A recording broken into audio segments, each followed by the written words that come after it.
difference with the murder of George Floyd was that news didn't go away. That stayed in the headlines. So I was in this period of lockdown where there was nothing to move on to. And I was in this period of lockdown where it wasn't just me discussing this horrific murder or what had happened with my black friends or my black family. Everyone was talking about it. Everyone around me was having this awakening. So I could no longer compartmentalise what was happening. That trauma now permeated across different aspects of my life, and I had been able to compartmentalise it before and I just couldn't anymore. And it was really, really, really difficult. It was really difficult. And the day after George Floyd was murdered was when we in the UK learned about it.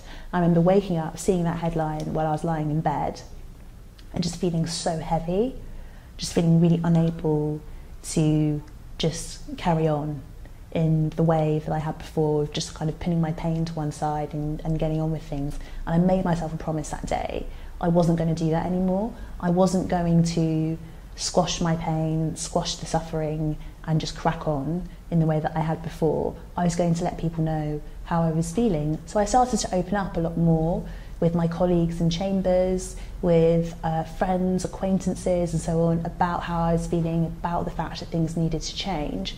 And it's transformed the way that I live my life, if I'm being completely honest. And I'm not somebody who is a wallflower, I'm not someone who suffers in silence. So you can imagine this was, for me to say that that was a change means that things really ramped up in terms of discussions and pushing for differences in the way that we approach stuff.